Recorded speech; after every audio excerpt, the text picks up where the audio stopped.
Era una tarde fatídica de martes. El reloj marcaba las 18 horas y 13 minutos sobre el asfalto ardiente de Houston. 18 toneladas de metal y velocidad habían aplastado brutalmente un automóvil, transformándolo en una lámina retorcida de acero. Por la lógica de la física y la supervivencia, no había espacio para la vida allí, solo para un funeral. Pero, de un milagro desafiante, una pulsación emergió de aquel infierno metálico. Mi nombre es Martín Aguilera Solís. A mis 37 años, mi vida era un entramado perfecto de rutina y lógica.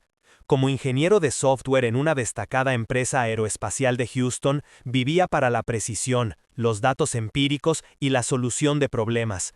Cada mañana, a las 6 de la mañana y 45 minutos, mi alarma iniciaba un día predecible. Mi esposa Elena, mis hijos Sofía de 8 y Mateo de 6, eran mi mundo. Mi fe, si es que podía llamarla así, era más una tradición familiar que una convicción profunda. Creía en una fuerza superior, sí, pero no en un Dios que alterara la estructura inmutable de la física o la lógica que tanto defendía. Para mí, la vida era un sistema complejo, y yo, un experto en descifrar sus algoritmos, un creyente de la ciencia y la razón. Mi Dios era el código, la certeza del resultado calculado. Yo era el arquitecto de mi destino. O eso creía. Era un martes, la mañana del 15 de agosto. La rutina, impecable. Salí de casa a las 8 de la mañana y 10 minutos, dejé a los niños en el colegio a las 8 de la mañana y 25 minutos, después de los besos y los te amos de siempre. No había ni una pizca de premonición en ese último abrazo. Mi oficina me esperaba, inmerso en proyectos de arquitectura, planos y cálculos que absorbían mi mente por completo. A la 1 de la tarde y 10 minutos, almorcé con mi colega Ricardo, charlando despreocupadamente. Esa, pensé mucho después, fue la última comida que disfruté sin la sombra del trauma, sin el peso ineludible de lo que estaba por venir. Salí de la oficina a las 5 de la tarde y 35 minutos. El tráfico era denso, como siempre a esa hora en la Interestatal 45. Miré el reloj del tablero, 5 de la tarde y 47 minutos. Tenía que recoger a mis hijos del colegio. Sofía tenía clase de arte a las 6 de la tarde y Mateo entrenamiento de fútbol a las 6 y 30 minutos. Les había prometido un helado. El motor zumbaba suavemente, las luces de la ciudad empezaban a encenderse, una sinfonía de la vida urbana. El segundero del reloj avanzaba, metódico, implacable, sin saber que cada tic-tac me acercaba a un abismo que no había dibujado en ningún plano, que no había calculado en ninguna ecuación. Eran las 6 de la tarde y 9 minutos. Mi camioneta se había convertido en una isla de incertidumbre en el vasto océano de la Interestatal 45, avanzando a paso de tortuga. El aire acondicionado luchaba en vano contra los 33 grados Celsius que el tablero exhibía con crueldad. El aire, denso y cargado con el olor acre del combustible quemado y el caucho recalentado, se filtraba por las ventanas. El segundero del reloj en el tablero, que en momentos de calma era apenas una abstracción, ahora se había transformado en un martillo implacable. Cada movimiento era un golpe seco, certero, contra la frágil barrera de mi esperanza. El aeropuerto, mi destino y la última frontera se alzaba en mi imaginación como una fortaleza inexpugnable, separada no solo por kilómetros de asfalto y acero, sino por un océano de minutos que se desvanecían. Mis manos, crispadas sobre el volante, sentían la rugosidad del material. Mis ojos, inyectados de ansiedad, escaneaban cada carril, buscando un resquicio. Pero no había resquicios, solo una masa sólida de metal y voluntad estancada. La sensación de asfixia se intensificaba. Sabía, con una certeza helada que perforaba mi fe, que las leyes de este mundo no se doblegan ante súplicas, que el sistema, con su lógica fría y sus regulaciones inquebrantables, no hacía excepciones por un milagro, por una intervención divina. En sus ojos, mi esperanza era una fantasía sin peso, y cada minuto que pasaba, con el sol hundiéndose y la noche acercándose, significaba que la ventana de mi última oportunidad se cerraba. No lentamente, sino con una implacable, definitiva y brutal certidumbre. El tiempo se disolvió en un temor primario. Mis manos, aferradas al volante, sentían la desesperación del inminente impacto. El reloj digital, de un verde fosforescente, marcaba con escalofriante precisión 18 horas, 12 minutos y 52 segundos. Justo en ese instante, el mundo pareció detenerse. Su tic-tac, como el martillo del juicio final, se silenció en el vacío de mi mente. La sombra descomunal del camión, antes amenaza, ahora era una pared titánica de metal que me engullía por completo. No fue un choque simple, fue una explosión de tormento y destrucción, un rugido infernal que devoró el silencio de la tarde. El primer contacto fue una embestida brutal. Sentí el capó de mi auto plegarse como una hoja de papel, el cristal del parabrisas estallar en millones de fragmentos. El estruendo metálico se extendió, prolongándose, resonando en mis huesos y cerebro. Un sonido que duró una eternidad. Mi cuerpo fue lanzado con una violencia incomprensible contra el asiento y el volante, un golpe seco y demoledor que me arrebató el aire y cualquier vestigio de control. Mi vehículo, ahora una caja de metal retorcido, era una marioneta en manos de una fuerza ciega. El mundo se desmoronaba a mi alrededor, pieza por pieza, en una danza macabra y silente, mientras mi vida se escurría, atrapada en los restos de mi vehículo, mi destino sellado. Solo quedaba el sonido gutural del acero desgarrado y un silencio que comenzaba a crecer, envolviéndolo todo. El silencio que siguió al estruendo de la catástrofe fue lo más aterrador. No era un silencio de paz, sino el peso opresivo de la devastación. El olor acre a metal quemado, a caucho pulverizado, a combustible derramado perforaba mis fosas nasales, mezclándose con el sabor ferroso de mi propia sangre. Sentí el frío acero retorcido presionando contra mi cuerpo. Desde algún rincón remoto de mi conciencia percibí voces, lejanas al principio, luego más cercanas, teñidas de un pánico. El humo denso y negro se elevaba en espirales hacia el cielo pálido. El silbido lacerante de las sirenas finalmente rompió el estático horror de la espera. Camiones de bomberos, ambulancias, vehículos de rescate, todos convergieron en la escena, sus luces estroboscópicas destellando. Los profesionales se movían con una eficiencia escalofriante, sus voces templadas por la experiencia. Yo observaba desde el cordón de seguridad, mi cuerpo temblaba incontrolablemente. Mis ojos, desorbitados y secos, estaban fijos en cada movimiento, buscando una señal.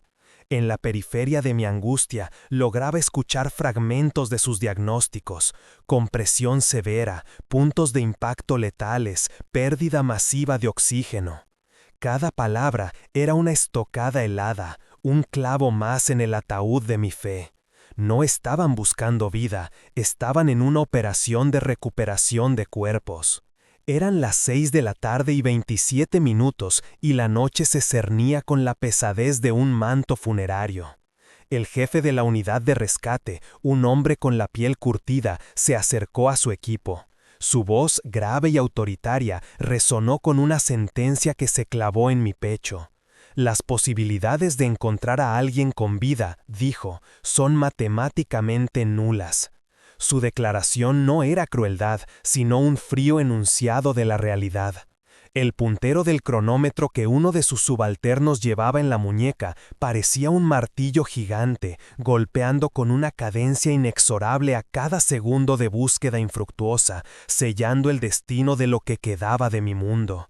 La esperanza agonizaba con cada tic del reloj técnico que se negaba a reconocer la posibilidad de lo imposible. Mis ojos, llenos de un cansancio abismal, seguían el movimiento robótico de los equipos de rescate. Había pasado lo que parecía una eternidad desde el impacto, aunque el reloj marcaba apenas poco más de 40 minutos. Yo lo sentía cómo la incredulidad se apoderaba de cada fibra de mi ser, mientras mi propio corazón latía con una lentitud que me desesperaba. La voz de uno de los coordinadores resonó, monocorde, técnica, anunciando la desistencia, la conversión inminente de la operación de rescate a una de recuperación. Era el punto de no retorno. Faltaban apenas unos segundos para que se cumplieran los 48 minutos desde el inicio de la búsqueda intensiva, el plazo máximo que la ciencia consideraba para cualquier señal vital en condiciones tan extremas. Pero en ese instante, en medio de la desolación que parecía abrazarlo todo, algo sucedió. Fue como un relámpago, un destello casi imperceptible en la mirada de un joven paramédico. Él no era de los más experimentados. Quizás era esa ausencia de rigidez lo que le permitió percibir lo que los demás habían descartado. Se agachó de nuevo, esta vez con una concentración febril, su estetoscopio pegado a lo que quedaba de un asiento. Los otros paramédicos, los que estaban a punto de guardar su equipo, lo miraron con escepticismo. Un veterano se acercó con un gesto impaciente. «Hijo, ya no hay nada que buscar. La física es implacable aquí», le dijo con una voz carente de emoción. Pero el joven no respondió. Y entonces, de la manera más impensable, su voz, apenas un susurro que desafió el estruendo de los generadores, rompió el silencio del fatalismo. «¡Un pulso! ¡Hay un pulso aquí!». La incredulidad se solidificó en el aire. Fue como si el tiempo mismo se detuviera. El veterano se arrodilló casi por inercia junto al joven. Deslizó sus propios dedos entrenados sobre la zona indicada. Y allí estaba, débil, casi inaudible, pero innegable. Tras 47 minutos y 34 segundos de búsqueda incesante, en medio de lo que era supuestamente un sepulcro de metal y desolación, un pulso débil se hizo sentir. Una pulsación desafiante, latente, que provenía de un lugar donde la física, la lógica, la experiencia y la estadística más fría habían dictaminado la imposibilidad absoluta de vida. Era una manifestación tangible, G100, allí donde nadie esperaba encontrarla. La dificultad para sacarme de la masa retorcida de metal y plástico parecía humanamente imposible. Los rescatistas forcejeaban con herramientas hidráulicas que chirriaban y gemían. El tiempo, ese verdugo invisible, se nos echaba encima. Podía escuchar el frenético parloteo de las radios de los equipos de emergencia. Los médicos de trauma, desde la ambulancia de avanzada, transmitían instrucciones con una frialdad profesional que apenas lograba disfrazar la desesperación. Tenemos menos de 12 minutos, repito, menos de 12 minutos, para estabilizarlo o los daños serán irreversibles. La voz de la doctora, dura y precisa como el filo de un bisturí, resonó. La pérdida de sangre es crítica y los signos vitales están colapsando rápidamente. La vida de este paciente pende de un mulo extremadamente delgado. Necesitamos acceso inmediato y sin dilación. 12 minutos. El puntero de aquel reloj imaginario que yo sentía sobre mí parecía un martillo implacable, golpeando sin piedad. Llegamos al hospital a las 20 horas. Sus voces eran ecos fríos, desprovistos de esperanza. En los primeros 3 días y 21 horas, cada mínima fluctuación en los monitores parecía una puñalada directa al corazón de mi familia. Mi mente, atrapada en ese limbo, percibía fragmentos.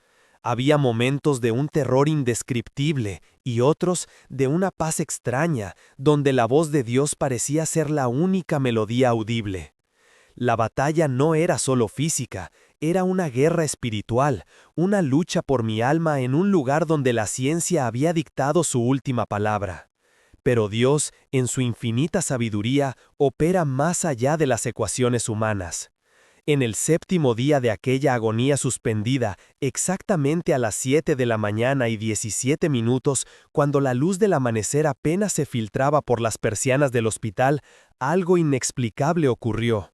Los monitores, esos testigos silenciosos de mi paulatina decadencia, comenzaron a emitir patrones distintos, sorprendentes. Los signos vitales, que hasta ese instante habían danzado peligrosamente al borde del colapso, se estabilizaron de una forma inédita, asombrosa. La enfermera de turno, acostumbrada a lo peor, parpadeó varias veces, incrédula. Horas más tarde, para el asombro de todos, mis ojos se abrieron. La luz, antes un borrón, empezó a tomar forma. El doctor Ramírez, que había sido alertado, se detuvo en seco al verme. Su rostro mostró una grieta de pura perplejidad. «No hay explicación técnica para esto», afirmó, y pude percibir una leve vacilación en su voz. Lo que para la ciencia era un callejón sin salida absoluto, para la fe era apenas el comienzo de un milagro tangible. Mis ojos, aunque cerrados para el mundo físico, comenzaron a percibir algo. Era una luz, sí, pero no como la que conocemos. Una luz sin fuente aparente, que no cegaba, sino que envolvía. Traía consigo una paz tan profunda, tan absoluta, que superaba cualquier sensación que hubiera experimentado en mi vida. El dolor, la angustia, el miedo, todo se disolvió en esa luminosidad etérea. Estaba ingrávido, consciente de una quietud sublime. En medio de esa quietud, una voz se hizo presente. No era una voz que escuchara con mis oídos físicos, era algo que resonaba en lo más profundo de mi ser, en mi espíritu. Una voz tan real, tan palpable, como si alguien me hablara directamente. Su tono no era de reproche ni de juicio, sino de una autoridad amorosa, de una sabiduría que abarcaba la eternidad. La voz pronunció palabras que se grabaron a fuego en mi memoria. «No es tu tiempo, yo tengo un propósito para ti». Cada sílaba era un ancla, una verdad irrefutable. En ese instante, en ese espacio indefinible entre la vida y la muerte clínica, comprendí con una certeza abrumadora que había recibido una segunda oportunidad. No era una simple extensión de la vida por suerte o pericia médica, era una intervención directa, un acto de gracia inmerecida. Sentí que mi vida, antes rota, de repente tenía un nuevo mapa, un nuevo destino trazado por manos divinas. La ciencia había declarado el final, pero el arquitecto de la vida había dictado un nuevo comienzo. Recuerdo la sensación de ser suavemente, pero con firmeza, impulsado de regreso, como si una marea invisible me arrastrara lejos de aquella luz, lejos de aquella paz, hacia el tumulto y el dolor de la existencia física. La certeza de que había sido enviado de vuelta con un propósito inquebrantable me llenaba. Era una certeza que iba más allá de la lógica, más allá de la razón médica, más allá de cualquier pronóstico sombrío que el doctor pudiera ofrecer. La semilla de la fe, antes titubeante, se había convertido en un roble inamovible en mi corazón. La siguiente fase fue brutal. El milagro había sucedido, sí, pero la restauración completa exigía una batalla diaria. Cada mañana al despertar, la realidad de lo que había perdido físicamente me golpeaba con la fuerza de un martillo. Reaprendí a respirar, a mover mis dedos, a sentir las piernas y exigirles movimiento. La rehabilitación era dolorosa, cada músculo reclamaba su derecho al reposo. Pero cada movimiento, por minúsculo que fuera, era un paso firme en dirección a ese propósito inconfundible. Era mi pacto silencioso con Dios, mi promesa ferviente de que esta segunda oportunidad no sería en vano. El calendario parecía avanzar con una lentitud tortuosa. Semanas se transformaban en meses de sudor incesante, lágrimas silenciosas y una frustración que quemaba. Mi mente, que había sido sanada en un instante por la mano divina, ahora debía guiar a mi cuerpo.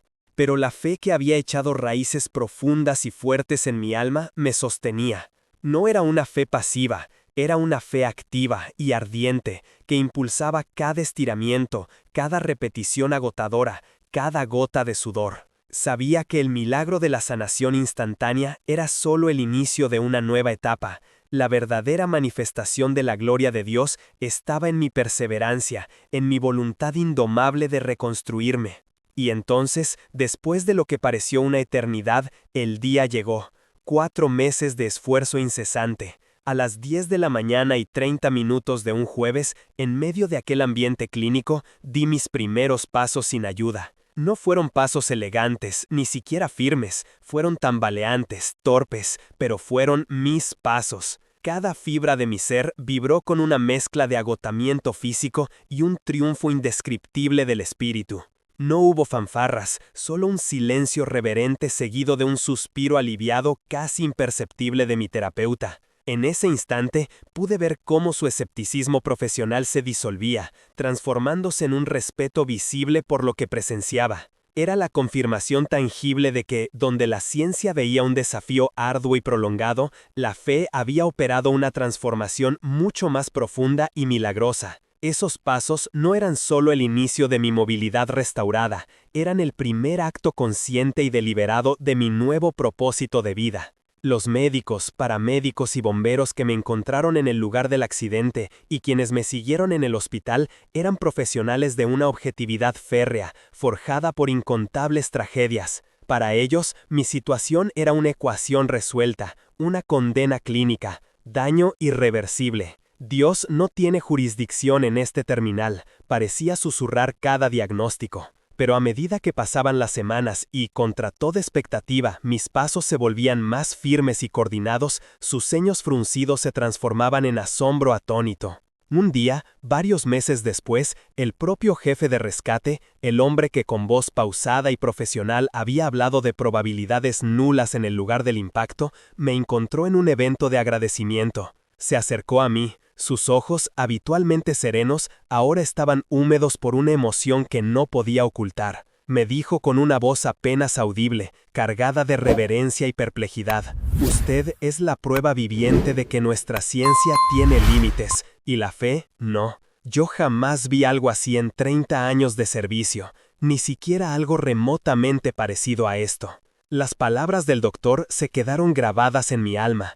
Él, un hombre de ciencia, presenció lo innegable, la evidencia de que hay fuerzas que trascienden toda lógica. Su asombro validó la magnitud del milagro. Mi recuperación física continuó desafiando los pronósticos, pero fue mi restauración espiritual la que transformó mi existencia. Cada amanecer, cada paso, cada aliento se convertía en un himno de gratitud.